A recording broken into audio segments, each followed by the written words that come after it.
It's been a few days, I've gained a few levels, and I got some new gear. First off, I want to thank everyone who saw the last video. Whether you liked it or not, I appreciate y'all. I wasn't expecting it to get so many views. Alright, so what changed? Basically everything. The only thing that didn't change was raiment and Oculus. My offhand is also the same, except we're running a better version of gravitation orbit, or whatever it's called, and I rolled crackling damage for resource regen. This was the old gear. Everything has since been upgraded. So as I hit higher tier dungeons, like 55 plus, I had a damage fall off. Turns out crackling damage kinda sucks. So in order to bring my damage up, I pivoted hard into crit damage. For helm and pants, I found these, which just had better defensive stats, like max health and damage reduction. I tried to roll for life on kill, but I went broke. Gambling for that shit, so be careful. I'm running deflecting barrier on the helm and protector on the pants, as well as platinum in every armor slot. So I realized barrier was the only thing keeping me from getting one shot by most things at 60 plus tiers.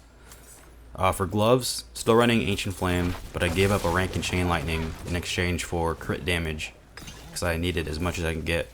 So I'm pretty sure these boots are what brought my power level up to over 9,000. So initially, I was using boots with the standard +1 to evade when I found these. These had decent affixes, so I switched them out and noticed a huge difference in teleport uptime because both boots and the Oculus decrease the evade CD, and combined they shaved about 2.1 seconds off a 5-second cooldown per attack, which gave me an effective CD of about 1 second on evade as long as I was casting constantly. And as you can see, I was doing that. So basically, I unlocked Ultra Instinct. This shit's fucking broken. So you're able to generate a barrier every time you evade, plus when you teleport, which is your evade, you stun, which is now on a 1-second cooldown as long as you're attacking, so you can just blink everywhere, non-stop. So my jewelry also changed. I opted for an amulet with 2 ranks of glass cannon, as well as move speed and mana cost reduction. Initially, I didn't want to take glass cannon, but in higher tiers, I was getting blown up anyway, so I said fuck it. And I ended up with about 6 points in glass cannon. For the aspect, I'm running control for more damage on CC'd targets. And for the rings, I was looking for specifically crit chance and crit damage and lightning crit damage. On the first ring, I'm running the recharging aspect. So between this and some Paragon nodes, it completely fixed my mana issues. I don't know what the drop rate is for this, but I only found one since the last video. And on the second ring, I'm running conceded for more damage while we have a barrier up, which is all the time. For hearts, I'm still running Barber and Tal Rasha because I think they're OP. And instead of Determination, I'm running a max roll Tempting Fate for the obscene crit damage. My biggest takeaway from going into late game is if you want your build to be viable, just build crit. It's literally the best stat in the game. So in order to offset so many points in glass cannon, I had to take more defensive oriented passives and run territorial on the Paragon board. But even with all the extra damage reduction, I still got my ass reamed sometimes going into 60 plus dungeons. The only way I was able to not get one shot is by keeping a barrier up at all times, and even then, if you take a load to the face with a barrier, you end up literally at 1 HP. So I had to adjust and play around the teleport skill and flame shield cooldown, because if you get caught with a stun, and both those are on CD, you're guaranteed dead.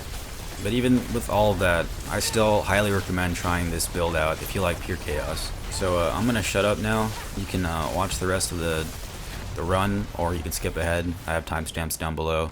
I'm gonna break down these skills in Paragon as well, what changed.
need time to prepare.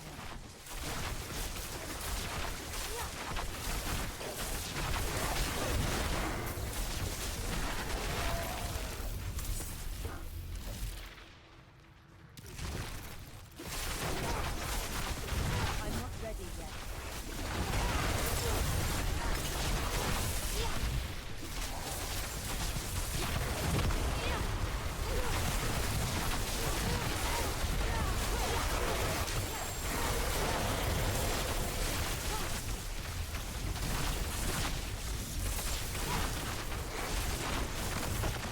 I'm not ready yet.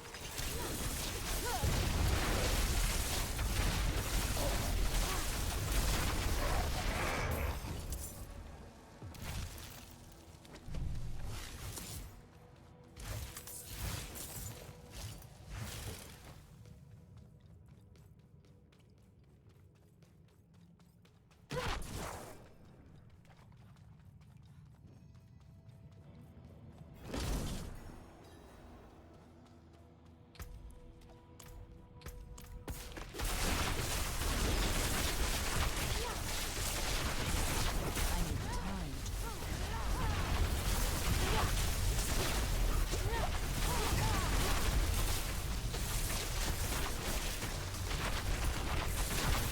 I need time to do that. I need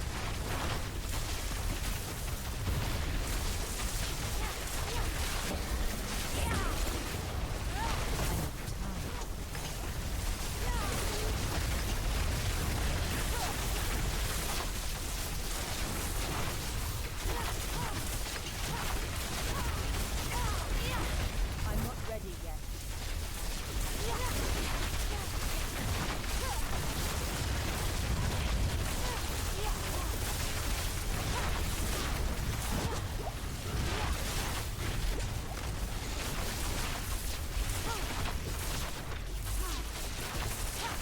I need more time.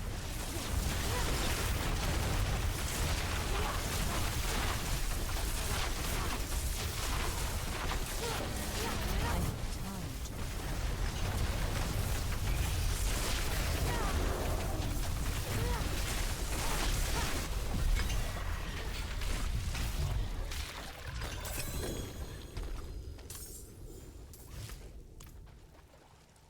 As far as changes to skills, I'm still running the same action bar and the same enchantments. The biggest changes was only taking 1 in Devastation, taking 3 points in Elemental Dominance, and 6 points into Glass Cannon. 2 from me and 4 from items. And then I took all the defensive passives here for survivability. 2 in Icy Veil just to keep the barrier up a little bit longer between teleports. Still running Ball Lightning, Static Discharge, Invigorating Conduit to be able to cast Chain Lightning nonstop. Only taking 2 in Unstable Currents because we still want the free cast and we still want the attack speed boost, but we don't need the damage from Crackle. And we also take all the shock passives except for the last one because we have a reliable way to stun with teleport. And for our passive, we're still running Essus to proc the Ancient Flames on our gloves. For Paragon, I took all the defensive nodes on the first board, and I have Territorial in the first socket for more damage reduction.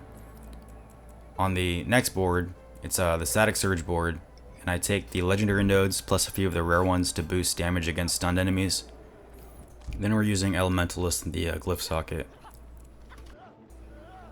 And then we're using the Frigid Fate board just to get the Glyph socket here running charged because the damage boost from picking up Crackle is still useful to us. We don't really care about the damage coming from it, but the damage buff itself is good though. So same deal on this board, it's the Burning Instinct board. We don't need the Legendary node, but we do want the Glyph socket. And for here, I'm running Control. So this will help push our damage against hard CC'd enemies even further. And here is where I wasn't really sure what to do. I ended up going into the Ceaseless Conduit board because I wanted to run Electrocute, but I obviously didn't have enough points. So I ended up just taking the damage against elites. If I rotated, I could get the glyph, but I don't think I could activate it. You might be better off not even going into this board and just dumping points into intelligence, but I'm not totally sure. Anyways, so this is the final update to this build from me. I'm sure someone out there could take this build and min-max the shit out of it so it'll work better going into endgame. But that guy ain't me. I'm ready to move on to another build, and I was planning on building around this and this, but apparently Temerity's bugged, so I don't know. I might still do something with it, I might not. But anyways, thanks for watching, and I'll see you.